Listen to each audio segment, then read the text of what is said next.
Jai Hind, welcome to my YouTube channel History Making by Asalam. Today's topic is WTO, World Trade Organization. WTO एक important topic है economics में, ठीक है। इससे बहुत सारे क्वेश्चंस भी होते हैं जो एग्ज़ाम में पूछे जाते हैं। तो चलिए देखते हैं WTO के बारे में हम लोग आज। देखिए, सबसे पहले इसका जो इस्टेब्लिशमेंट है वो 1945 में हुआ है, ठीक है, WTO का।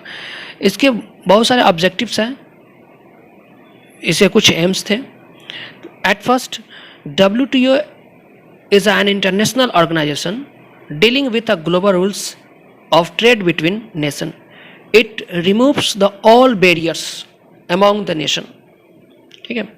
WTO एक अंतर्राष्ट्रीय संस्था है जो पूरे विश्व लेवल पर, ग्लोबल लेवल पर देशों के साथ व्यापार को डील करता है, उसके रूल्स एंड रेगुलेशन को डील करता है, किस तरह से व्यापार करना है। इसका मेन फंक्शन है कि ट्रेड जो हो, दुनिया के देशों के साथ जो ट्रेड हो वो स्मूथली हो, किसी प्रकार का कोई बैरियर ना हो, जितना संभव हो उतना फ्री हो, ठीक ना, कहीं से किसी प्रकार की कोई दिक्कत ना हो देश को। यह भारत को सपोर्ट करता है liberalization, foreign trade and investment. Bharat में ज़्यादा से ज़्यादा इन्वेस्टमेंट हो, विदेशी कंपनियां हैं और वह लिबरलाइज हो, उदारवादी हो, ठीक है। WTO अगर अकॉर्डिंग टू WTO के हिसाब से देखा जाए तो ऑल बैरियर्स, जितने भी फॉरेन ट्रेड पे, इन्वेस्टमेंट पे बैरियर्स लगाए गए हैं, ठीक है, वो सब के सब हार्मफुल है, ठीक है। There should be no barriers. WTO के हिसाब से कोई भी बैरियर नहीं होना चाहिए। देश के साथ जो व्यापार हो रहा है, एक दूसरे देशों के साथ जो व्यापार हो रहा है, वह व्यापार फ्री हो, ठीक है। और दुनिया के जितने भी देश हैं, जितने भी ऑल कंट्रीज, ठीक है, वो सब के सब अपनी पॉलिसी को लिबरलाइज करें, उदार बनाएं, कि किसी भी देश को आने जाने में, व्यापार करने में कहीं से कोई प्रॉब्लम ना हो, ठीक है। इनिशियल पॉइंट में देखा जाए इसको, तो इनिशियल टाइम में WTO जितने भी डेवलप्ड कंट्री थे उनके द्वारा शुरू किए गए। याद रखिएगा, WTO जो है डेवलप्ड कंट्री, जो विकसित देश हैं, उनके द्वारा शुरू किए गए। इसका मेन ऑब्जेक्ट था कि अंतर्राष्ट्रीय व्यापार हो और उस व्यापार, इसके जितने भी मेंबर्स हैं वो सारे के सारे मेंबर्स WTO के रूल्स एंड रेगुलेशन को फॉलो करें, उसे ओबे करें, ठीक है। WTO में टोटल मेंबर 162 है, ठीक है, 2015 के हिसाब से। ये आगे पीछे भी हो सकता है डेटा, ठीक ना। देखिए, WTO जो है ना, एक ऐसा संस्था है वो जो व्यापार, जो ट्रेड फॉर ऑल, सबके लिए व्यापार हो और फ्री हो, कहीं से किसी प्रकार कोई बैरियर्स ना हो, ठीक है।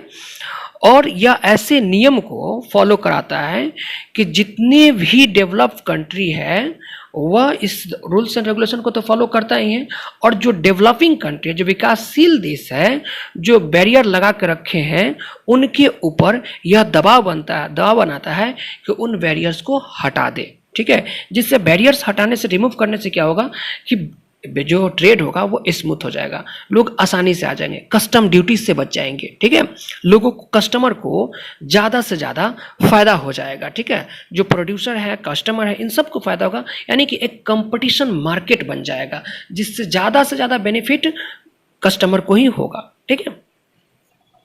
देखिए, एग्रीकल्चर के बारे में देखा जाए अमेरिका के, ठीक ना, तो अमेरिका एक ऐसा देश है जहाँ किसानों को, फार्मर्स को, वहाँ की सरकार ज़्यादा से ज़्यादा सब्सिडी देती है, ठीक है, एग्रीकल्चर प्रोडक्ट्स पे।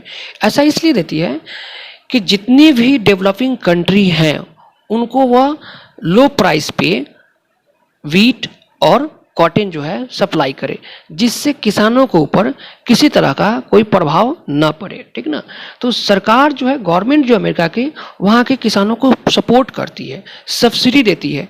यही वजह है कि जो एक्सपोर्ट होता है, व्हीट एंड कॉटन जो एक्सपोर्ट होता है दूसरे देशों में, वो कम से कम दामों में एक्सपोर्ट किया जाता है, जिससे लोगों को, कंज्यूमर को फ़ायदा हो जाए, ठीक है, और किसानों के ऊपर कोई ज़्यादा दबाव नहीं बन पाए, इसलिए सरकार सब्सिडी देती है। नेक्स्ट टॉपिक है impact of globalization in India. Bharat पे वैश्वीकरण का क्या प्रभाव पड़ा, ठीक है। देखिए, पिछले 20 सालों में ग्लोबलाइजेशन का भारत के ऊपर बहुत ही गहरा प्रभाव पड़ा है एक लंबे समय के बाद, ठीक है, जिसका नतीजा यह हुआ कि कंपटीशन बढ़ जाता है। जितने भी प्रोड्यूसर हैं उनके बीच में कंपटीशन बढ़ता है, जिससे बहुत सारे कस्टमर्स हैं, जितने भी कस्टमर हैं उनको बेनिफिट होने लगता है प्रोस्पेरस सेक्शन के ऊपर। जैसे अर्बन एरियाज़ में जैसे हम लोग बहुत सारे सामानों को परचेज करते हैं, ठीक है, हमें चॉइस बढ़ जाता है, सामानों को चुनने का मौका मिलता है, में जो प्रोडक्ट है जो बहुत सारे अपॉर्चुनिटी मिल जाता है कि ये सामान नहीं लेकर दूसरे सामान को ले लेंगे, जिसमें कहा जा रहा है कि benefited were customer particularly the prosperous section urban area. जो अर्बन एरिया के लोग हैं वहाँ के कस्टमर को ज़्यादा से ज़्यादा बेनिफिट मिलता है, उन्हें अच्छी क्वालिटी लो प्राइस पर, बहुत ही बेहतरीन क्वालिटी लो प्राइस पे मिल जाता है, ठीक है। और इससे लोगों को अपने स्टैंडर्ड ऑफ जो लाइफ है वो बिताना आसान हो जाता है, वो अच्छा से अच्छा अपने जीवन को बिता सकते हैं, ठीक है। तो यह जो जो ग्लोबलाइजेशन है इसका प्रभाव प्रोड्यूसर और वर्कर्स दोनों के ऊपर पड़ता है। एक मिक्स रूप से कहा जाए कि इन दोनों के ऊपर पड़ता है, ठीक है। ये एक कंपटीशन का माहौल, ये देखिए प्रभाव कहने का सेंस यह है कि इससे जितने भी प्रोडक्ट्स प्रोड्यूसर हैं और वर्कर है उनके ऊपर तो पड़ता ही है, सबसे ज़्यादा कस्टमर को मिलता है, ठीक है। कस्टमर को चॉइस ज़्यादा मिल जाता है कि सामानों को चुनने का मौका मिल जाता है, ऑफर मिल जाता है, ठीक है। वो अपने स्टैंडर्ड ऑफ लाइफ अच्छे ढंग से बिता सकते हैं, कम पैसे में उन्हें बेहतर क्वालिटी की बेस्ट क्वालिटी के प्रोडक्ट मिल जाते हैं, ठीक है।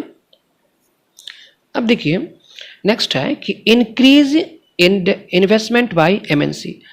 जो एमएनसी कंपनियाँ जो है, ठीक, मल्टीनेशनल कॉरपोरेशन जो कंपनी है वो अब ज़्यादा से ज़्यादा इन्वेस्टमेंट करना चाहती है अलग अलग देशों में, ठीक है। देखिए इससे ग्लोबलाइजेशन से ये फैक्ट है कि इससे बहुत सारे फायदे हुए एमएनसी कंपनियों के द्वारा कि ज़्यादा इन्वेस्टमेंट भारत में होने लगे हैं। विदेशी जो कंपनियां हैं वो भारत में आकर इन्वेस्ट कर रही है, इंडस्ट्री सेटअप कर रही है, ठीक है। जो बहुत सारे जो इंडस्ट्री है वो इंटरेस्ट ले रही है, जैसे सेल है, सेलफोन है, ऑटोमोबाइल्स है, इलेक्ट्रॉनिक्स है, सॉफ्ट ड्रिंक्स है, फास्ट फूड है, ठीक है, सर्विस है, बैंकिंग है। ये सारी कंपनियां जो इंडिया में आकर इन्वेस्ट कर रही है, इंडस्ट्री को डेवलप कर रही है, जिससे लोगों को, कस्टमर को अच्छे से अच्छे प्रोडक्ट मिल जा रहे हैं कम से कम दामों पे। और इससे एक ये भी बेनिफिट है, इट्स क्रिएट द जॉब, लोगों को रोजगार भी मिल रहे हैं। जो लोकल कंपनीज हैं वो रॉ मटेरियल सप्लाई करती है बड़ी कंपनियों के लिए, और बड़ी कंपनी उस रॉ मटेरियल को प्रोडक्ट बना करके सर्विस देती है, सेवा देती है अलग अलग रूपों में।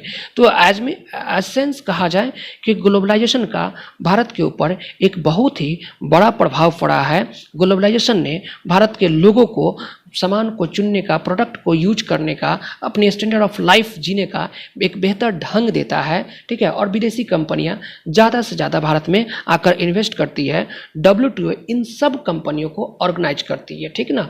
उसके रूल्स एंड रेगुलेशन को फॉलो करना पड़ता है। कोई भी कंपनी WTO के खिलाफ नहीं जा सकती है, और इसका एम यही है कि कस्टमर को कम से कम दामों पर बेस्ट से बेस्ट क्वालिटी प्रोवाइड किया जाए, ठीक है। आई होप आप लोगों को मेरा वीडियो मैंने जो पढ़ाया है सो समझ में आया होगा। सो आप लोगों से रिक्वेस्ट है कि वीडियो को लाइक भी करें, ठीक है। कमेंट करके बताइए कि कहीं कोई क्वेश्चन हो, डाउट हो तो आप हमसे पूछ सकते हैं, कमेंट करके बता सकते हैं, हम आपका रिप्लाई लेंगे, ठीक है। और चैनल पर नए हो तो चैनल को सब्सक्राइब कीजिए, ठीक है, दोस्तों के साथ शेयर कीजिए, ठीक। जय हिंद, जय हिंद।